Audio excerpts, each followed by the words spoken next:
Well, hello everyone. Welcome to the feed today. I am one of your hosts here, Lisa Lopez Griggs, and we are so excited to have you back. Oh my gosh, we've taken a week off. It seems like we did have a Facebook Live on Friday night. We're on all kinds of platforms: Rumble, TikTok, YouTube, Instagram, and of course, all over Facebook with our Facebook community. We have so much exciting things going on. First of all, I want to give a shout out to my amazing producer, Michael Hall. He's there in the background. And we are so excited, Michael, that you got out of the hospital. Would love to have you come on and just say hi really quick. I know you came on Friday night, and I know we have a guest and we have a lot to unpack today. We're on the heels of Mother's Day and just want to wish everybody a happy Mother's Day. But Michael, if you are there, would you just come on and say hi to everybody? Because you were in the hospital on Monday and we were Yeah. supposed to have our guest on last week. And, we had to push a lot of things around. Then you've got so many shows that you're doing: man, bro, business partner, partner in Faces of Epilepsy in the feed. I love you so much. And, I could not do this without you. And, Mother's Day is obviously such a hard day for me. It's just, I always like think about, just creeping up to Mother's Day and just try to kind of getting through it. Which I did get through it yesterday, thankfully, and want to wish everyone a happy Mother's Day. But what was going on last week, buddy? I mean, I know you seem like a new man. I will say that, which I'm so Yeah. grateful for. So, why don't you just bring us a little bit up to date before we have our amazing guest come on today? Because we have a real OG in the house, I Mike. know, I'm A real excited, let's OG. go. But, Mhm. just to kinda catch folks up, I know, oddly enough, we're lucky enough, blessed enough to have a whole group of folks who will only listen to this show, who don't always listen to the Friday night show, and vice Yeah, versa, and we do that right. on purpose. We want everybody, you don't just go to a restaurant and only get Mhm. chicken, you get beef too and Yeah. vegetarian options. So yeah, my seizures have been picking up lately and kind of Mhm. intensifying as well. And had to go in and just was not on the right meds really, was on more Yeah. the Band-Aid meds, and you can't do that Mhm. forever. And then past being on the Band-Aid meds, just trying to grow and change, and as you have less seizures, you get more functional, and then finding out that, then having, for me, a seizure a month is a lot. And we have to pull back and go, that is more than Mhm. normal. What's Mhm. going Mhm. on? What changes did we make? So the great thing about it is I was never able to really get a new medication, and they switched Mhm. me from Calprit to gabapentin. It has been a huge change for me. It has been a night and day difference. Wow. I don't know why they didn't at least try it before, it's very frustrating that you're like, "This medicine isn't really working for me," and they're like, "Well, just Yeah. take more of it then." You're like, "Yeah, Yeah. right." Yeah. The only thing in the world where you say something's not working, they're like, "Well, you need more clearly." Only thing in the world where you say something's not working, they're like, "Well, you need more clearly." Yeah. Um, I just it is night and day. It is, like, literally night and day. I can't Yeah. explain it enough. It is different, and right now, it's literally about just to be real honest, because that's what we do here, because it Mhm. helps people.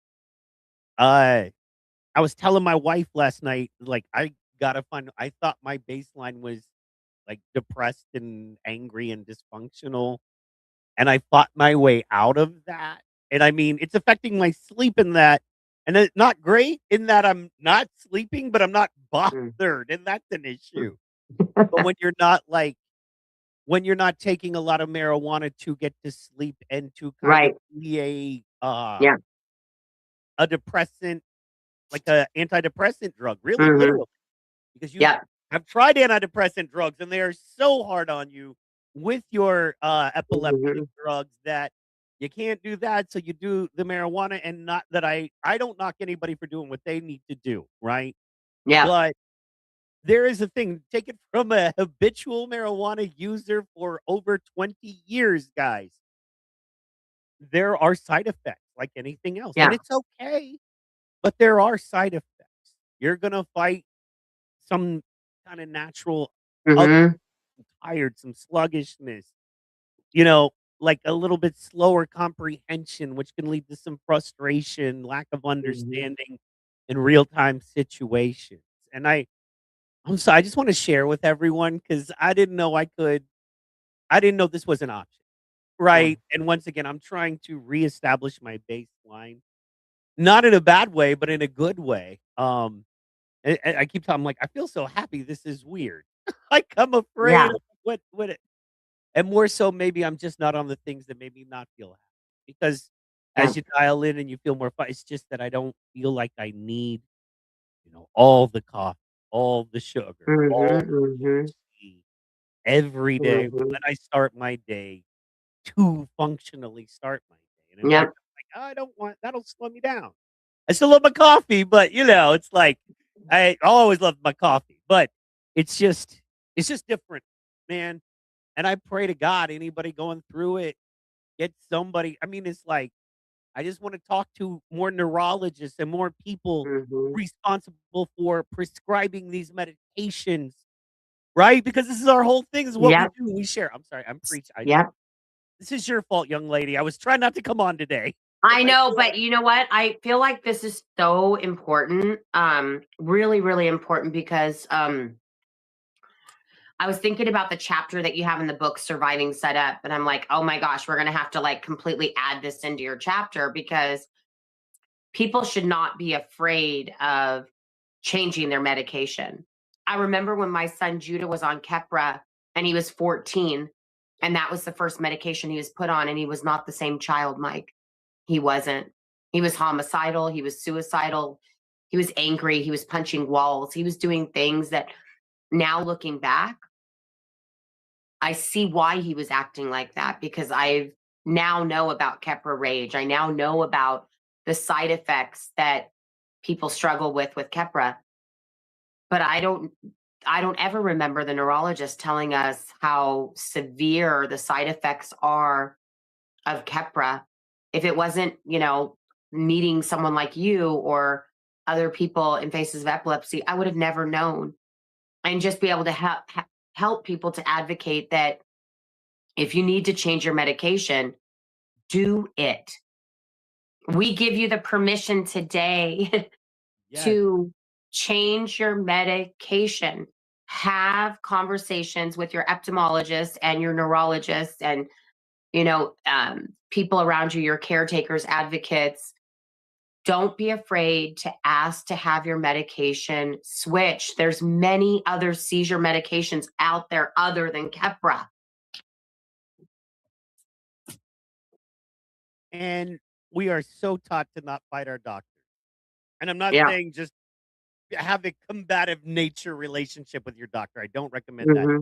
Uh, Tim, we're getting to you, I promise. But I just Yeah. want to say this part We and are. then we got you, brother. Our gangster. Um, Yeah.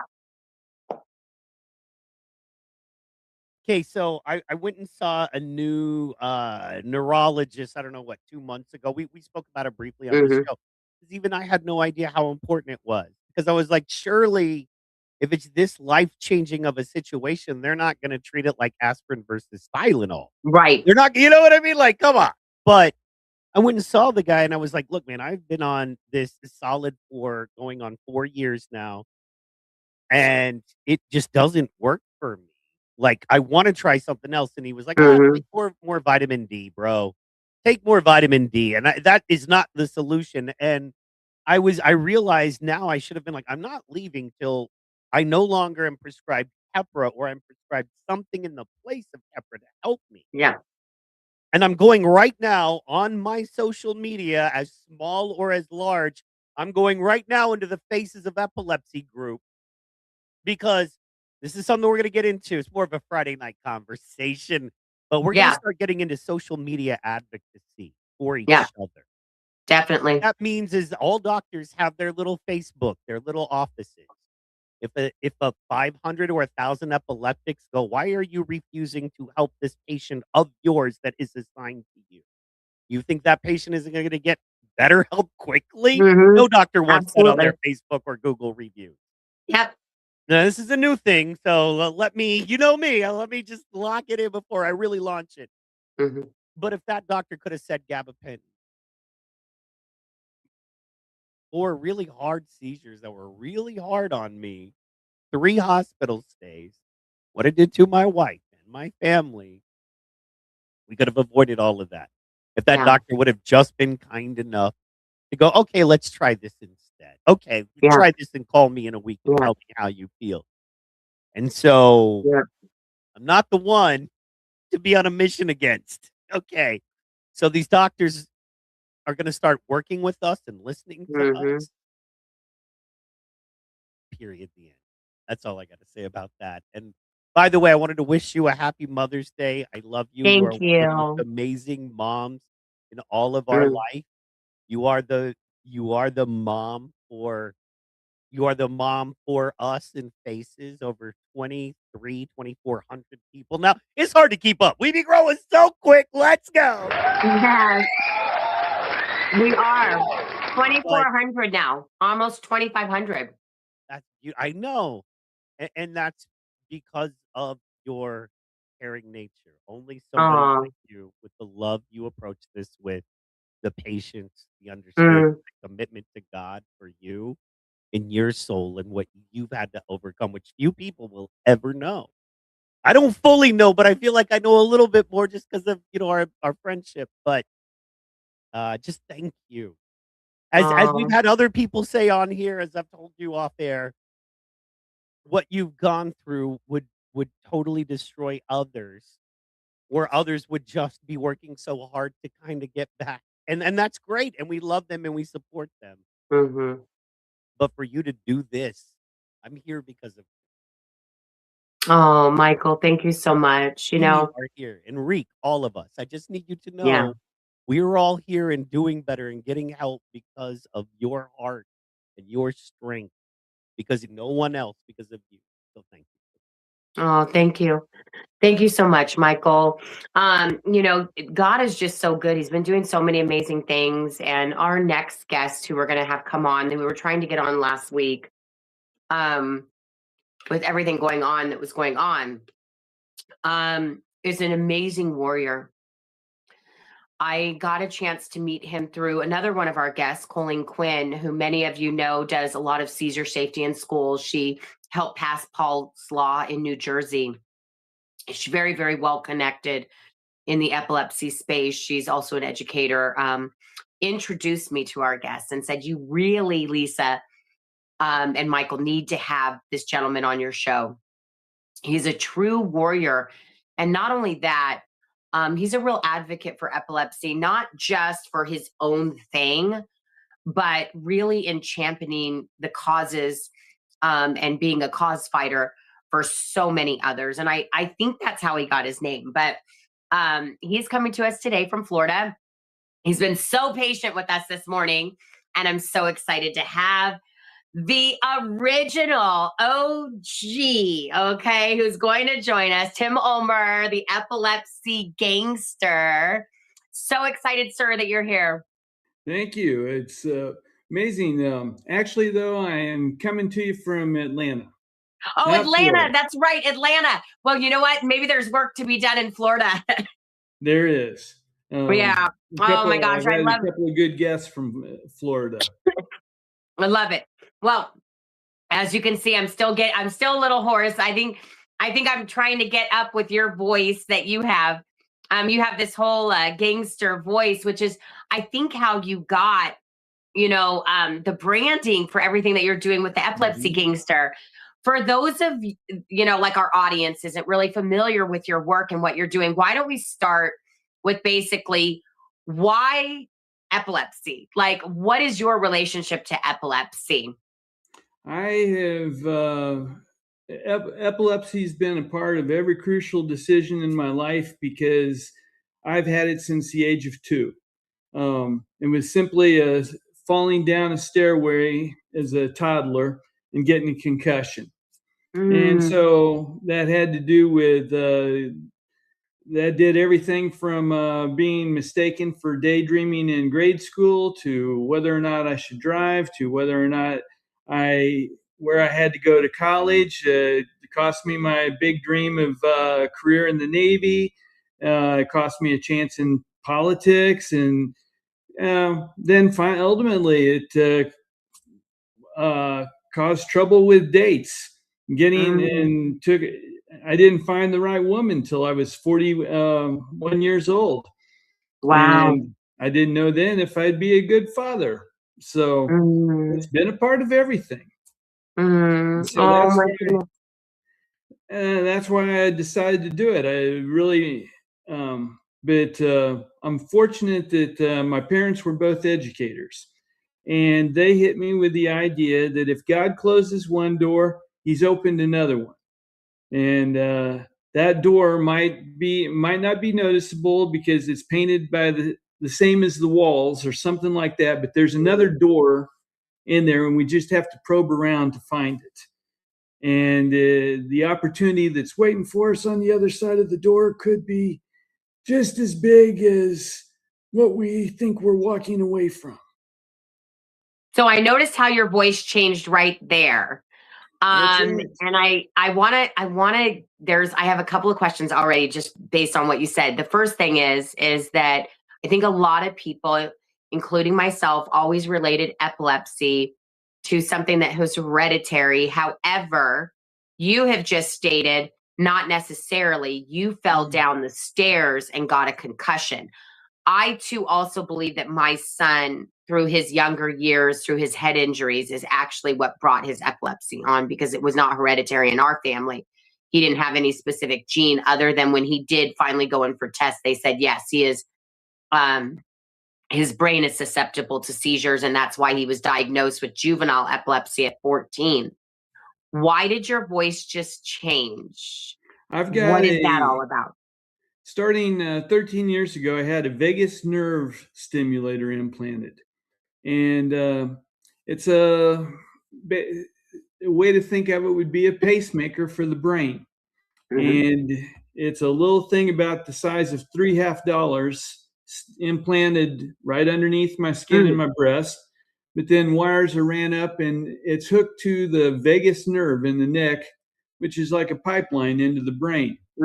And whenever that goes off, I've got a little device. If I feel an aura coming on or a seizure or something, I can just hit it and it changes the voice. Well, when I got the reason it hurts, or the reason it changes the voice, is because it's adjacent to the hookup is made right next to the larynx, the voice box.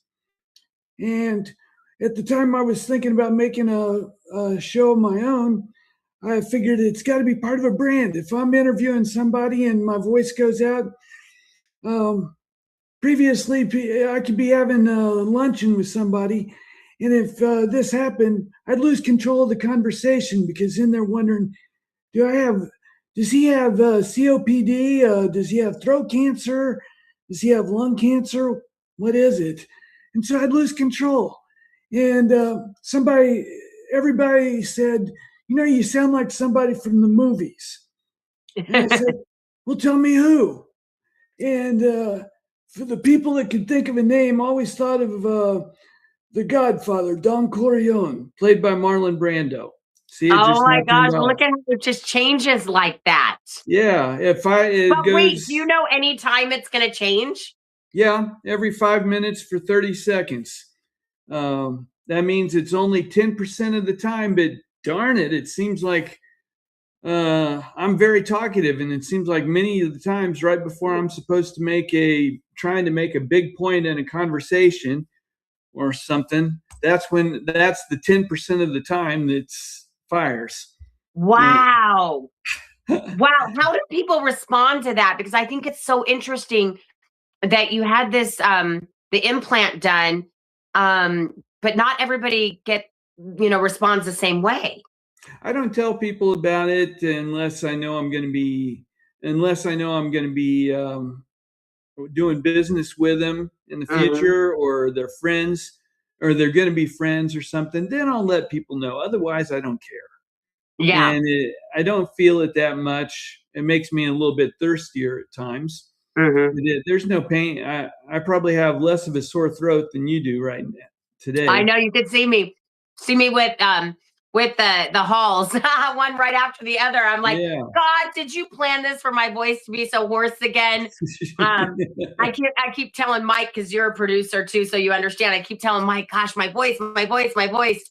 You know, so I guess I got to just keep drinking more hot tea. So it comes in and out, but not everybody has that same experience that gets the It impact. depends. A big variable is they can control the power. Okay. They can adjust the power. Right now, I'm at about 90% of what it's capable, the power that's capable. And so if the higher the power, the more noticeable it will be. And also, if I'm my chin is raised where there's not so much pressure on my throat, Yeah. it's not going to be as noticeable as if it hits if I've got my chin down. Mm-hmm. So there's just a number of variables, and it's not a cure for anyone. I'll say that right off. And 25% of the implants are failure, Oh, but wow. for and only about 15 to 20% would it stop seizures. But in the remainder, there is a reduction in the severity or the frequency. And that tended to be mine. I went from 8 days a week or every 8 days to 3 weeks. So it had an impact. But it's usually used for people that are non-operable. And Wow. they determined that I couldn't be operated on, and so it was going to have to be this or meds. And it's all a factor. All a contribution. I'm on a cocktail of three meds. One of them is the generic Keppra you guys were talking about, Yeah. levetiracetam. Mm-hmm. And but what really made the difference was I went 33 years without driving. I survived 5 car wrecks in 6 months. Wow. And so I stopped driving. And my epileptologist said he wouldn't approve of me going back driving until I could go 2 years absent free. Well, Mm. for decades, it was only 8 days to 3 weeks. But finally, in 2020, he put me on Xcopri, and that um, put me to the brink where uh, just 2 years ago, I was able to go 2 years seizure free, and last week was my 4th anniversary seizure free, and I'm Yay! driving again and And teaching you're driving my again. teenage daughter how to drive. Oh my gosh, this is so awesome. Congratulations. That's a big deal. Yes, it So is. because you can educate us so much, do you think that, I mean, is everybody a candidate for the surgery? I mean, is that something that every epileptic should look into or not? I'm not saying don't rule it out, but work with it. The first step I always tell people at support groups: make sure the doctor you're seeing is not just a neurologist. Make sure it's an epileptologist who knows epilepsy and isn't concerned about doing things with cerebral palsy or MS or pinched nerves from football injuries. Make sure they are an epileptologist who stays focused for the most part. And Yeah, Tim, that's a really big deal because I didn't even know what an ophthalmologist was. My son was diagnosed with juvenile epilepsy, and we always went to neurologists, Tim. We never went to an ophthalmologist. I didn't even know what an ophthalmologist was until just a few weeks ago. I heard it for the first time in the Faces of Epilepsy in our community. And I think through Michael Hall and through some of the groups that, the shows that we have, that someone brought up an ophthalmologist. Never recommended. Tim, can you tell us the difference? And then why do people not know this? Why do epileptics not know this information? Well, for decades, it's just been thought if you got epilepsy, if you're having seizures, go see a neurologist. Go see a neurologist. A neurologist is everything. People don't really, and just in my lifetime, also my anniversary of 4 years was also my birthday. Nice birthday present. Yes, awesome. But I turned 63. So in the 61 years that I've been epileptic, there's been an incredible amount of change where, yes, it was only a neurologist. I don't know that anyone would have called themselves an epileptologist until maybe 15, 20 years ago, and maybe even more recent than that. And so it's just been a matter of people learning more about epilepsy as time goes. And I also run a support group, and I'm very frustrated, or I shouldn't say I'm frustrated, but it breaks my heart how many people come to me for the first time and they feel they've been diagnosed in just the last few weeks or months, Right. and their life has gone to hell in a handbasket. Oh my Yep. God. Trouble is, very often they're only seeing a neurologist. They didn't know to ask, do you specialize in epileptology? And secondly, it's wonderful that the internet can put so much information out there, but these people that have done research, a lot of times there is too much information for them to understand what pertains to their case. Yep. A person's epilepsy case is indefinite. I mean, it's as strange as your thumbprint. Right. Everyone's is different. And so they might be studying, and there's 41 variations of epilepsy.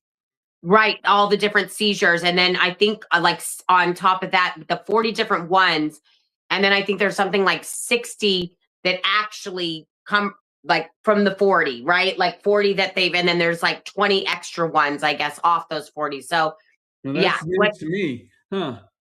Yeah, Monica Lopez has talked about that before. She, another really great advocate that has Aura Clips and Reset, and she teaches on that. And so she's had epilepsy about as long as you have as well. You're both true warriors, have lived with this for a very long time, Tim, that you've lived with this for so long, and that you've been able to get married, you've been able to have children, you've been able to start driving again. This is a big deal. This is very, very inspiring and tremendously hopeful for those of us that have lost children to epilepsy, that want to make a difference. We want to be able to get education out. And I love how you said support group. Where can people plug in to even finding you so that they can get support from you? Where can they do that? The first place to start is two big organizations nationwide are the Epilepsy Foundation of America, and it has different chapters in each state. And the website for the one in Georgia lists my group. But we take people from, we have participating members from 5 states and the country of Brazil. So they can do that. Another big organization is Epilepsy Alliance. And just ask Google them and ask, can you recommend a support group?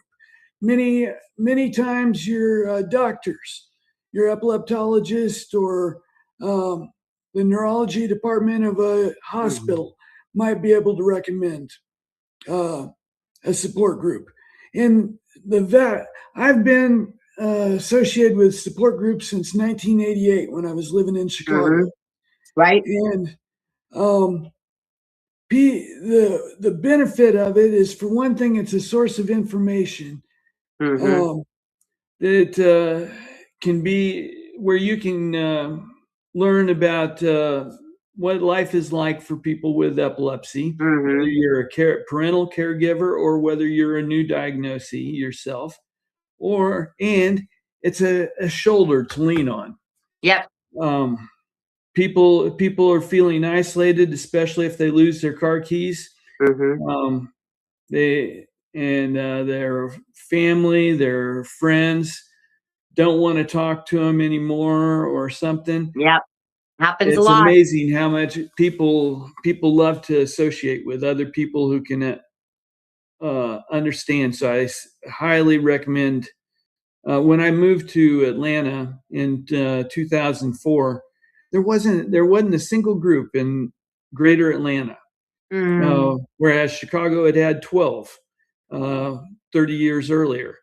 And so I started my own group, and it provides just as much of a service as the medication that you take daily. Wow. So on the Mike, our producer, has the Epilepsy Gangster up here. Couple of things. One is, how did this all start?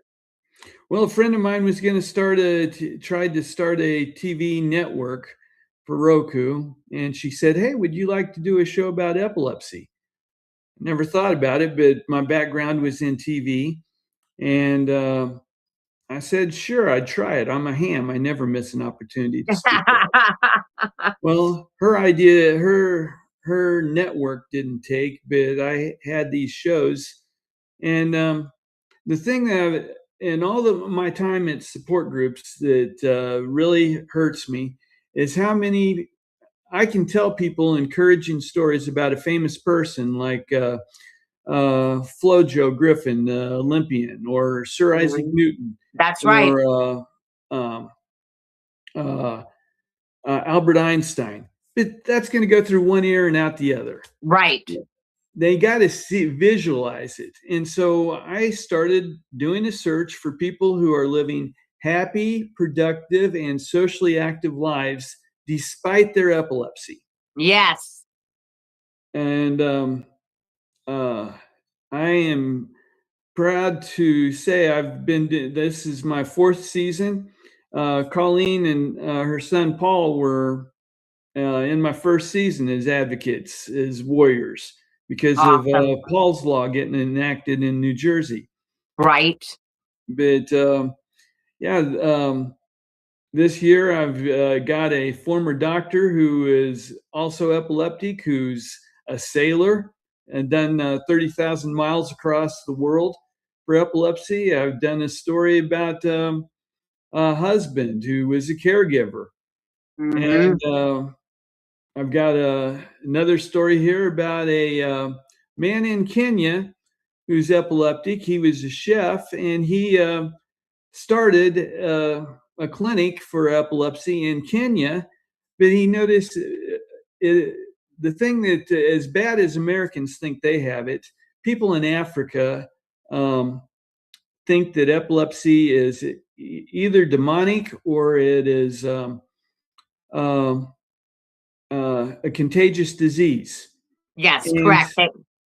Many fathers will leave their wives and their kids. And so this man in episode 3, Fred, he not only does his clinic help treat epilepsy, but he's got a vocational school for hairdressing, baking, carpentry, and coding that it can help people with epilepsy get jobs, and it also trains single mothers that are having to take care of those kids with epilepsy.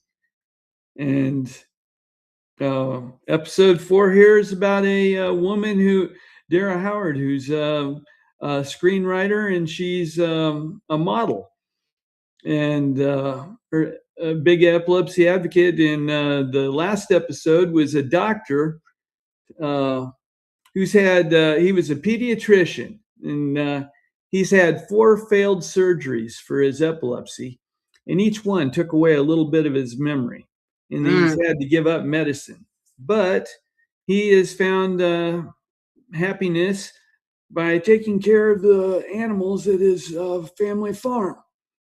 and being a big advocate for events.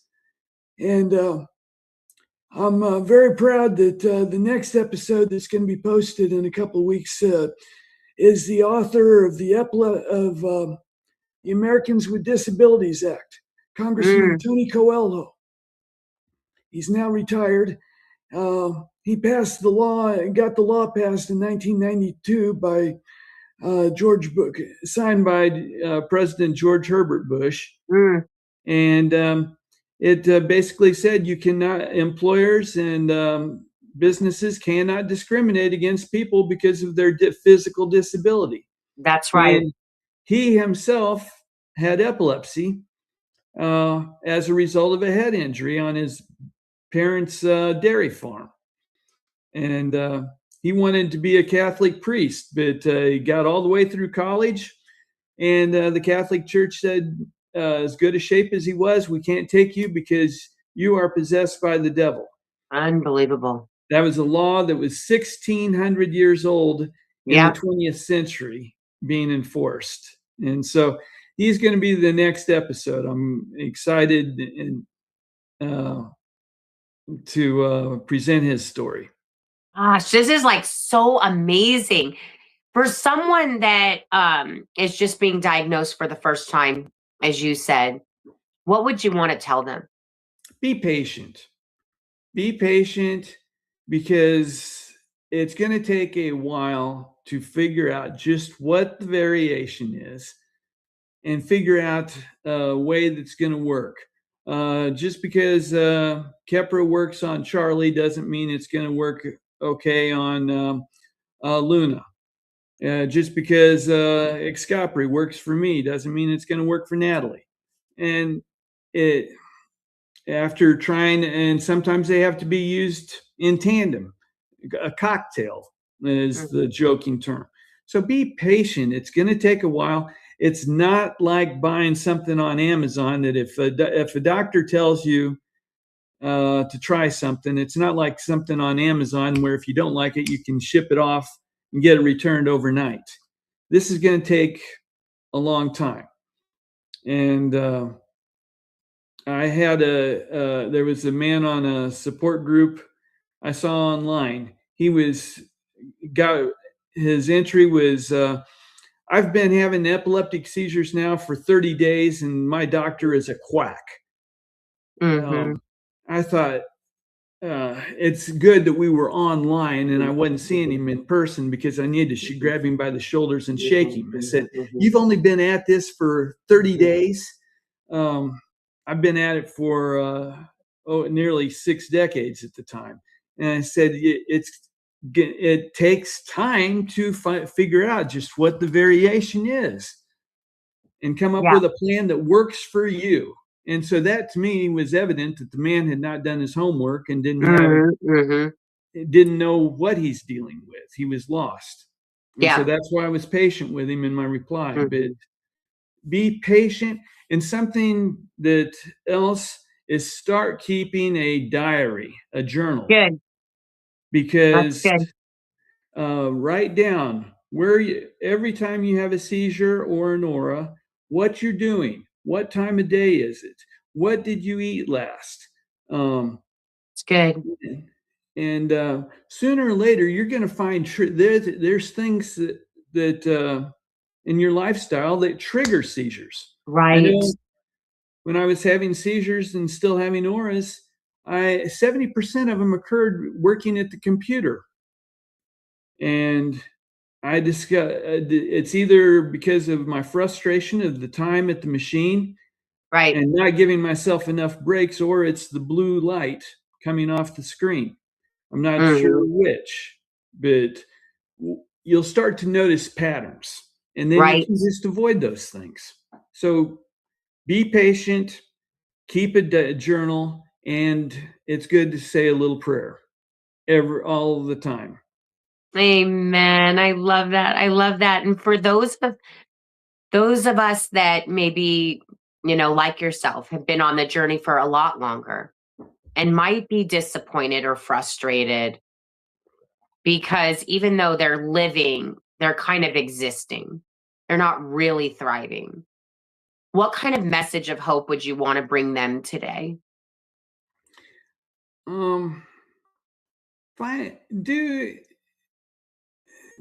Taking inventory of what your skills and your knowledge are, and look around. Just to what kind of things do you like to do, or groups, and start small. Maybe your church has got a nice group for social services that you can participate with, or a quilting club for women, or participating with something like Habitat for Humanity. Build yourself, find out what things are, but try to get yourself moving into the community, getting away from your TV and moping. Get outdoors, and try to make it as routine as possible. Get that you were not living, or you were living a routine life, presumably before the seizures started, because you were getting ready for work and stuff like that. So try to restore a routine. And that's also something that affected me, was if I got out of my routine. I noticed it in the seizures. Yeah. Well, we have loved having you on today. Do you have any final thoughts that you want to share? I mean, this has been just so amazing. We've learned so much here. Would love to have you back. And I need to go take some time. Mike, I was thinking I need to go watch some of these episodes. I want to see some of these episodes that you've done, and where people can find you at epilepsygangster.com, right? Yeah, just very simply epilepsygangster.com. Please subscribe and click that you like a show, and make a comment. I wish I had as many subscribers as you do. Well, you know what? We'd love to help you with that. Would you be willing also to, Tim, to come on one of our lives on Friday nights? We do hangouts on Friday nights. Would love to have you in there, just hanging out with the Faces of Epilepsy and the feed crowd, just so that they can get to know you. I think you're a beautiful, beautiful soul. And I'm so excited to just have you on today. This has just been so, so amazing. And thank you so much for all of your patience with us. I love that you said be patient. That is a virtue that didn't enter the 90s. So it's always good to be reminded of that is a fruit of the Spirit, people, is to be patient and be long suffering. And Michael and I talk about it a lot, Tim, on the show, as we always go, what's the first adjective of love? Love is patient. It's right there. 1 Corinthians 13. Love is patient. So thank you so much, Tim, for being with us today. And can't wait to have you back. And hopefully you'll come and join us on Friday night on a hangout. I'll love to. Thank you very much. Thanks. Bye, everybody.